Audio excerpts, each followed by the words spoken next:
अल्हम्दुलिल्लाहि रब्बिल आलमीन वस्सलातु वस्सलामु अला सय्यिदिल अंबिया वल मुरसलीन। अल्हम्दुलिल्लाह तहरीक लब्बैक पाकिस्तान आज अपने सियासी सफ़र के दूसरे इलेक्शन में पूरे ज़ोर व शोर से जा रही है और उसने अपना जो मंशूर है, सियासी मंशूर है, वो भी आवाम के सामने रख दिया है। और आज का दिन ख़ुसूसन तहरीक लब्बैक पाकिस्तान की तारीख़ का बड़ा अहम दिन है। आज का दिन यौम नामूस रिसालत के तौर पर तहरीक लब्बैक पाकिस्तान मनाती है और आज ही के दिन को तहरीक लब्बैक पाकिस्तान ने अपने मंशूर के लिए और अपने परचम कुशाई के लिए चुना।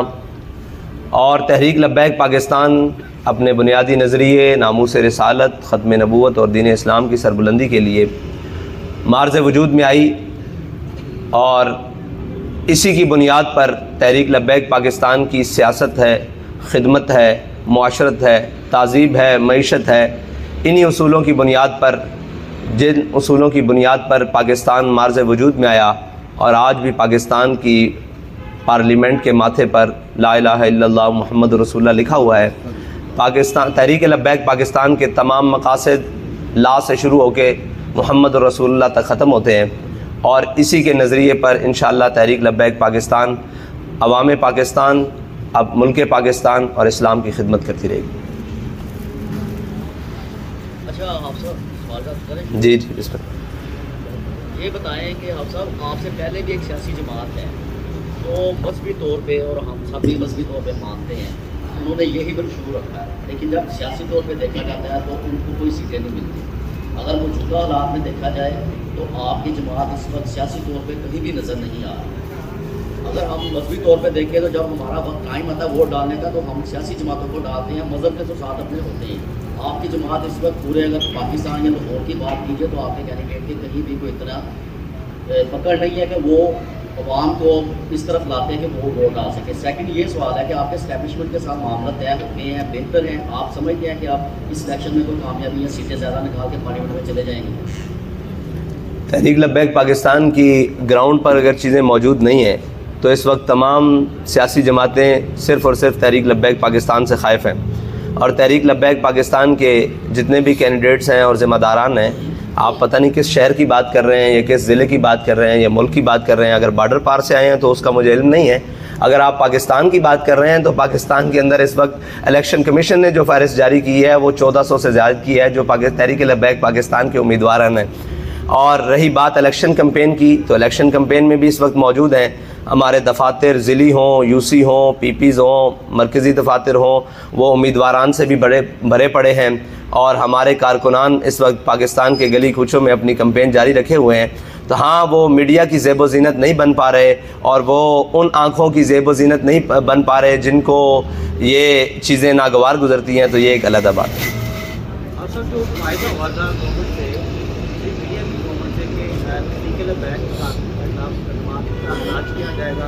सोशल मीडिया से पाबंदी उठाई जाएगी, उस पर मतलब किस हद तक हुआ? देखें, वो बतदरीज काम जारी है। जो पाकिस्तान के अंदर पाबंदियाँ थी तकरीबन वो ख़त्म कर दी गई हैं। अब हैं बैनुल अक़वामी पाबंदियाँ जो दोनों हुकूमतों का शाखसाना है, एक मुस्लिम लीग नून और एक PTI, जिन्होंने दोनों ने मिलकर तहरीक लब्बैक पाकिस्तान के नज़रियों को फैलने से रोकने के लिए सोशल मीडिया पर बैनुल अक़वामी पाबंदियों को राइज करवाया। उनके ऊपर वक्तन फ़वक्तन काम जारी है, लेकिन कोई बाकायदा हुकूमत आएगी तो फिर उसके ऊपर काम हो सकेगा। अभी तो आपको पता है आए नहीं लाए हुए लोग बैठे हुए हैं। मेरा नाम कासिम अरशद है। अच्छा सर, ये बताएं कि आपके जो NA और PP के हल्के हैं, क्या तमाम कॉन्सिक्वेंसी से आपने अपने उम्मीदवार खड़े किए हैं? दूसरा मेरा सवाल ये है कि इस टाइम जो बुनियादी मसला है लोगों का वो है कि उन्हें रोटी मिलनी चाहिए, उन्हें खुराक मैसर आनी चाहिए। तो मजहबी जमातें जितनी भी हैं इस चीज़ के मामले में वो कार्य खैर तो करती रहती हैं। आपका जो बुनियादी मंशूर है वो क्या होगा? और दूसरा, आप क्या समझते हैं कि आपके हलकों में आपकी जो टक्कर है सियासी तौर पे कह लें वो किन किन जमातों के साथ होगी? और इसके अलावा ये बताया कि इस इंतखाबात में आपकी जमात है, JUI भी है, जमात इस्लामी भी है, मरकज़ी मुस्लिम लीग भी है, तो आपकी जमात इस सारी सूरत हाल में कहाँ खड़ी है? तहरीक लब्बैक पाकिस्तान इस वक्त सियासी सूरत हाल में पाकिस्तान के पिछले 5 साला दौर के अंदर, वो सैलाब का दौर हो, वो कोरोना का दौर हो, वो महंगाई का दौर हो, कौम के साथ खड़ी रही है। फिर नामूस रिसालत के मसले पर, ख़त्म नबूवत के मसले पर, कौमी इशूज़ के मसले पर, मसला कश्मीर पर, मसला फ़लस्तीन पर सबसे मजबूत आवाज़ और अमली जद्दोजहद जो थी वो तहरीक लब्बैक पाकिस्तान की थी। तहरीक लब्बैक पाकिस्तान ने तकरीबन 2.25 करोड़ लोगों के पौने 2 करोड़ लोगों का राशन कोरोना में लोगों तक पहुंचाया। अगरचे वो बाज़ मकामात पर डबल गया, ट्रिपल गया, लेकिन 2.25 करोड़, जिसमें इदारों की रिपोर्ट मौजूद है कि तहरीक लब्बैक पाकिस्तान ने सबसे ज़्यादा काम किया। फिर जब सैलाब की बारी आई तो तहरीक लब्बैक पाकिस्तान ने तकरीबन 7 लाख लोगों को रेस्क्यू करवाया, उनको खाने पीने की चीज़ें फ़राहम की और उनको आर्जी छत और फिर उसके बाद बाकायदा उनके लिए जो भी इंतज़ामात हो सके रहने के लिए वो किए। फिर नामूस रिसालत का मसला आया और उस पर तहरीक लब्बैक पाकिस्तान ने अपने 54 शहादा दिए और सैकड़ों मजरूब दिए जो आज भी हमारे सामने मौजूद हैं। और फिर इतनी मुश्किल सख्त कह दो बंद की सोबतें तक काटी। फिर तहरीक लब्बैक पाकिस्तान की जमात जो है वो कलादम होने तक गई। ये सारी चीज़ें कौम के सामने। फिर उसके बाद जब महंगाई का दौर आया तो तहरीक लब्बैक पाकिस्तान ने कराची से लेकर इस्लामाबाद तक लॉन्ग मार्च का, पाकिस्तान बचाओ मार्च का ऐलान किया। उस पाकिस्तान बचाओ मार्च की मद में पाकिस्तानी कौम को पेट्रोलियम की मसनूआत सस्ती मिली, घी सस्ता मिला, आटा सस्ता मिला और बहुत सारी चीज़ों पर रिलीफ मिला जिनकी फ़हरिस्त मौजूद है और जो आज तक रिलीफ जारी है बतदरीज। उसके बाद आप आ जाएँ फ़लस्तीन के उम्मत मुस्लिमा के मसले पर, तो तहरीक लब्बैक पाकिस्तान ने सबसे बड़ा मिलियन मार्च पाकिस्तान के अंदर इनेकाद पजीर किया, जिसको चश्मे फलक ने देखा और फ़लस्तीनी रहनुमाओं ने, हुर्रियत रहनुमाओं ने, हमास के रहनुमाओं ने उसको पाकिस्तान नहीं बल्कि दुनिया में बड़े जो एहतजाज हुए और बड़े जो फॉरम्स पर आवाज़ उठाई गई या बड़े जो पब्लिक ह्यूज क्राउड हुए उनके अंदर शुमार किया और उनके रहनुमाओं ने हमारे से खिताब भी किया और हमारा शुक्रिया भी अदा किया। और उसके लिए बतदरीज आज तक तहरीक लब्बैक पाकिस्तान की आवाज़ जारी है। वो जलसे हों, कॉर्नर मीटिंग्स हों, वो हमारी सियासी कैंपेन हो, हमारे पार्टी परचम के साथ, पाकिस्तान परचम के साथ, कश्मीर का परचम भी जारी है और फ़लस्तीन का परचम भी है। तो ये सारी वजूहात हैं जिन पर पाकिस्तानी कौम के सामने तहरीक लब्बैक पाकिस्तान ने अपना पिछला 5 साला सफ़र अपनी कौम के साथ गुजारा है, अपनी कौम के दर्द में और अपनी कौम के मुश्किल वक्त में साथ गुजारे हैं। ये सामने सारी चीज़ें हैं कौम की। जी अस्सलाम वालेकुम।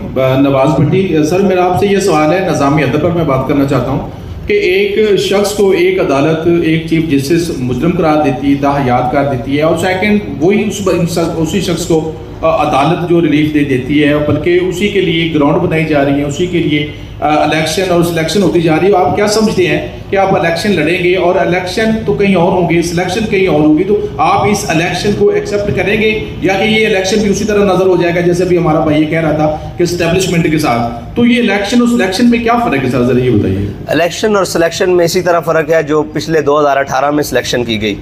वो जो शिकार करने आए थे वो ख़ुद भी शिकार हो गए।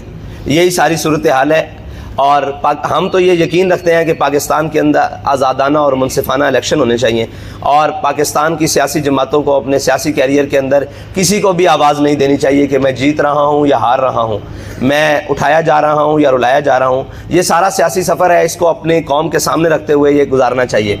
और इस वक्त जो सूरत हाल है, लंदन से बुलाए हुए शख्स को और बुलाकर फिर पाकिस्तान के तमाम वसाइल को इकट्ठा कर कर फिर पाकिस्तान की ब्यूरोक्रेसी और पाकिस्तान के तमाम ज़िम्मेदारों को, बल्कि कोर्ट्स को और जो नाम नहाद अदल का एक निज़ाम है उसको लाकर एयरपोर्ट पर उसके अंगूठे लगवा कर उसको बरी किया जा रहा है। तो चीज़ें तो यही वजाहत करती हैं, लेकिन चीज़ें और हालात किसी भी शख्स के साथ और ताकत किसी भी शख्स के साथ और यजीद की सारी फौज किसी भी शख्स के साथ खड़ी हो जाए, हुसैनियों का ये किरदार है कि वो अपना अलम और अपने हुकूक के लिए आखिरी दम तक आवाज़ बुलंद करते रहें। इसलिए हम इलेक्शन के मैदान में भी खड़े हैं, हम हार जीत से मुबर्रा होकर खड़े हैं और अगर हमारे साथ कोई ऐसा किया गया तो इंशाअल्लाह फिर घोड़ा भी हाजिर है और मैदान भी हाजिर है। अहमद फ़हीम, मेरे 2 क्वेश्चन हैं। एक तो फ़लस्तीन के हवाले से हल क्या है?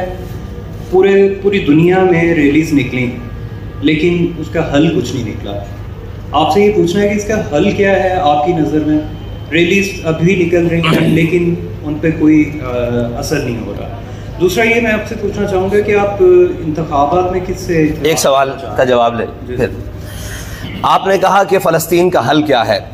फ़लस्तीन का हल इसी तरह है जिस तरह इसराइल के साथ रियासतें खड़ी हुई हैं, रियासत अमेरिका खड़ी हुई है, रियासत बरतानिया खड़ी हुई है। दुनिया की तमाम वो रियासतें जो ताकत रखती हैं वो इसराइल के साथ खड़ी हैं, असलिया के तौर पर, माली मुआवनत के तौर पर, सफारती तौर पर, ताल्लुकात की बुनियाद पर। फिर उनके रहनुमा जाकर इसराइल में दुख का इजहार, उनके साथ हमदर्दी कर रहे हैं। फ़लस्तीन का मसले का हल भी यही है कि एक तरफ बातिल है और एक तरफ हक है। हम ये जानते हुए कि फ़लस्तीन हक पर है और जो अपने आप को हक की रियासतें कहती हैं वो मुसलमान रियासतें हैं, वो सारी जो ये ताकत रखती हैं, उनको उसी तरह जिस तरह इसराइल के साथ बाकी तमाम ताकत रखने वाली रियासतें खड़ी हैं वो फ़लस्तीन के साथ खड़ी हो जाए तो फ़लस्तीन का मसला टेबल पर बैठकर हल हो जाएगा। अगर कम अज़ कम कत्ल व गारत रुक कर ये मसला टेबल के ऊपर आ जाएगा, ये तय है। अगर हम ये कहें कि हमारी अखलाकी और सफारती ये हमारी हिमायत जारी रहेगी और ये हिमायत जारी रहेगी तो इस वक्त अखलाक में भी फ़लस्तीनी सबसे बुलंद है, सफारतकारी में भी वो सबसे बुलंद है, जो अपना खून भी दे रहे हैं, अपने बच्चे भी दे रहे हैं, अपनी सारी चीज़ें दे रहे हैं और उस अर्ज़ मुक़द्दस की तहफ़्फ़ुज़ के लिए अपने ख़ानदान तक कटवा रहे हैं। तो अखलाकी तौर पर, सफारती तौर पर इस वक्त उम्मत मुस्लिमा के तमाम ममालिक से वो आगे हैं। पाकिस्तानी और तमाम उम्मत मुस्लिमा के जितने भी ममालिक हैं जो ताकत रखते हैं उनको उसी तरह खड़े हो जाना चाहिए इस फ़लस्तीन के साथ जिस तरह अमेरिका और बाकी ताकूती ताकतें इसराइल के साथ खड़ी हैं। ये हाल है। आखिरी सवाल, इंतखाबी इत्तेहाद करने जा रहे हैं आप किसी के साथ? इंतखाबी इत्तेहाद हम हर उस जमात के साथ या हर उस धड़े के साथ करने के लिए जा रहे हैं जो हमारे इन मंशूर और हमारे इन नज़रियात की बुनियाद पर हमारी हिमायत करने और हमारे साथ चलने के लिए तैयार हैं। ये इलेक्शन है? नहीं, ऐसे नहीं करें। आगे साहब ये बताइएगा, इलेक्शन है, ये बताइएगा कि कराची में आपका इंतखाब जो है एक असेंबली हुआ जिसमें आपके कैंडिडेट ने टक्कर का मुकाबला लिया और चंद वोटों से उसको शिकस्त दी, लेकिन वहाँ पे जो मसाइल दिखाई दिए कि उस पोलिंग स्टेशन वाले रोज़ लड़ाइयाँ बहुत हुई। क्या आप समझते हैं कि जो आइंदा इलेक्शन है जिसमें आपकी जमात एक वोट बैंक के साथ जो है वो उभरी थी ज़िमनी इलेक्शन में भी, आप समझते हैं कि इस इलेक्शन में जो लड़ाई झगड़े का पहलू है उस पर आपने कोई प्लानिंग की है कि उसको कंट्रोल किया जाए, क्योंकि आपकी जमात से थोड़ा जो है वो सख्त रवैया अपनाया जाता है। दूसरा, लेवल प्लेइंग फील्ड जो है वो नज़र नहीं आ रही, दीगर सियासी जमातें इसका जो है वो किला करती दिखाई देती हैं। क्या तहरीक लब्बैक पाकिस्तान भी समझती है कि लेवल प्लेइंग फील्ड नहीं दी जा रही? देखें, आपने कराची के इलेक्शन की बात की तो कराची के इलेक्शन में जो हमारे मद्दे मुकाबिल जमात थी हमारी, उनसे तो लड़ाई हुई नहीं। वो जमात जिसका हमारे साथ मुकाबला नहीं था वो बिल्कुल तीसरे चौथे नंबर पर थी। उस जमात को हमारे सामने खड़ा किया गया और उन्होंने एक शोर गुल का भरपूर बात किया तो हमने उससे अपने आप को बचाने की कोशिश की, लेकिन फिर भी तहरीक लब्बैक पाकिस्तान को सिर्फ 64 वोटों से 65 वोटों से हरा दिया गया और फिर जो रिकाउंटिंग की दरख्वास्त थी उसको भी मुस्तरद कर दिया गया। फिर जब हम ट्रिब्यूनल में गए वहाँ केस को तो उसको भी रद्द कर दिया गया। तो ये सारी चीज़ें जुल्म सहते आए हैं, लेकिन वो ये था कि हमने हालात को काबू में रखना था और कहीं ये ना कहा जाता कि ये देखें एक सीट के लिए ऐसे कर लें। लेकिन अगर मजमूई तौर पर पाकिस्तान के अंदर तहरीक लब्बैक पाकिस्तान के सियासी हक पर और इसके जनाब वोट के ऊपर डाका मारा जाएगा तो फिर तो आवाम इश्तिहाल में आएगी और फिर तो लोग इश्तिहाल में आएंगे और उसका नतीजा फिर कोई भी निकल सकता है। लेकिन इसके लिए ज़रूरी ये है कि वो सारी चीज़ें, हम इलेक्शन कमीशन पाकिस्तान से भी ये मुतालबा करते हैं कि जिसका जो हक है उसको उतना ज़रूर दिया जाए और उसको बजाने बेहक रखा जाए। साथ भी जो TLP का जो तर्ज़ हुक्मरानी होगा तो कैसा होगा? तालिबान जैसा होगा या सऊदी बादशाह जैसा होगा? TLP का तर्ज़ हुक्मरानी इस्लाम जैसा होगा। दूसरा मेरा सवाल ये है कि क्या जमात इस्लामी के साथ भी या देवबंद जो मुख्तलिफ फिक्र से लोग हैं उनसे भी इंतखाबी इत्तेहाद सीट एडजस्टमेंट के इम्कानात हैं? देखिए, हमारे साथ बात करने के लिए सारे लोग आ रहे हैं। जब किसी जनाब उस बात पर हो जाएगी तो वह आप सरेआम होगा। ये थोड़ी होगा कि हमारी बात अंदर और होगी और बाहर होगी, जो भी होगा सरेआम होगा। जनाब, आपका सवाल। ये आपने कहा कि एक बंदा लंदन से आया, ठीक है ना, उसके लगवाएंगे तो आप सब लोग जो उनके मुकाबले में आ रहे हैं तो उनके तो कागजात भी मुस्तरद किए जा रहे हैं और उनके इलेक्शन में उनको रोका जा रहा है, तो आप लोग और दीन की तबलीग के लिए आ रहे हैं तो आप समझते हैं कि कि ये इलेक्शन है या सिलेक्शन है या आपको भी आने दिया जाएगा? जैसे कराची में आपके साथ हुआ, इलेक्शन कमीशन ने भी आपकी बात की, तो आप समझ देंगे ये इलेक्शन ही होगा या सिलेक्शन होगा या मार्शाल्लाह को देख रहे हैं? देखें, ज़ोर बाजू आज़मा शिकवा न कर सयाद से कि कभी कोई कफस टूटा नहीं फरियाद से। अगर अपना हक लेना है तो उसके लिए मैदान में रहना पड़ेगा। और जो ये हुआ है, कागजात छीने गए हैं, जो लोग उठाए गए हैं, तजवीज़ कुनिंदा, तायद कुनिंदा, उम्मीदवारान उठाए गए हैं, हमने इसकी सख्ती से मजम्मत की है। हम ये कहते हैं हर पाकिस्तानी शहरी को पाकिस्तान का आइन हक देता है कि वो अपना इलेक्शन लड़े, वो अपनी सियासी जमात बनाए, वो अपने किसी भी मंशूर के ऊपर इलेक्शन लड़े जो पाकिस्तान और इस्लाम के मफादात और उसके नज़रियात के ख़िलाफ़ ना हो। तो ये तो हम बुनियादी तौर पर कहते हैं। और इलेक्शन हर पाकिस्तानी का हक है, वो कोई भी जमात हो, वो कैसी भी जमात हो, उसको हक मिलना चाहिए जो इलेक्शन कमीशन पाकिस्तान के अंदर रजिस्टर्ड है। सर ज़हीम लगारी मुखातब हूँ आपसे। सर, जिस तरह बाकी जमातों के साथ करप्ट लोग, करप्शन वाले लोग, जालिम जिन पे काफ़ी FIR होती हैं, वो इलेक्शन लड़ते हैं। पिछली दफ़ा कुछ आपकी पार्टी के साथ भी ऐसे लोग थे, मैं नाम नहीं लूँगा, पर्सनल हो जाता है। क्या इस बार भी ऐसा होगा या डिफरेंस होगा? दूसरा मुझे बताइएगा कि जिस तरह पाकिस्तान में माओ बहनों और चादरवारियों का तकद्दुस कमाल किया जा रहा है, इसकी आप मजम्मत करते हैं?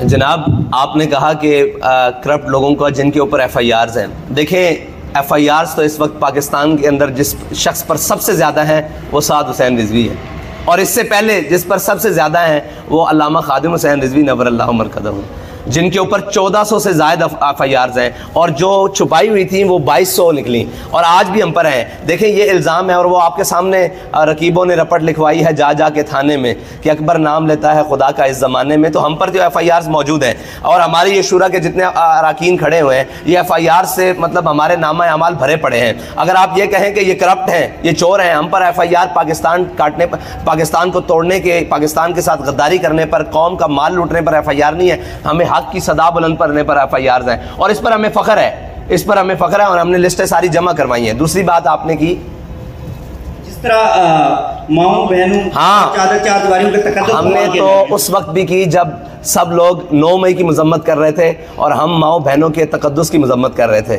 जो उनके ऊपर बेहुरमती की उसका मजम्मत कर रहे थे। और हमने ये कहा था कि तेरी मेरी की होंदी है, दी जलिया दी होंदी है। वो उमर डार साहब की वालदा हो, वो सनम जावेद साहिबा हो, कोई भी हो, माओ बहनों की सियासत के हम कायल नहीं है। हमने तो हमारे खिलाफ इतना ज़्यादा साबका जनाब वज़ीर आज़म साहब की बेटी ने इतनी बातें की हैं, आज तक हमने उनका नाम भी अपने लबों पर नहीं लेकर आए, इसलिए कि हम ये समझते हैं ये चीज़ें, और ये सियासत मर्दों का मैदान है, और वो हमेशा मैदान में होनी चाहिए, घरों तक सियासत नहीं जानी चाहिए। ये इसका हम भुगत कर आए हैं। और अफसोस की बात यह है कि जितनी भी पार्टियां हैं उनको पहले इक़्तिदार मिला है और बाद में वो मुश्किलात में आई हैं। तहरीक लब्बैक पाकिस्तान वो पहली पार्टी है जो पहले मुश्किलात में है। इक़्तिदार अल्लाह ताला देगा तो वो उसका मुकद्दर होगा। बहुत शुक्रिया जी।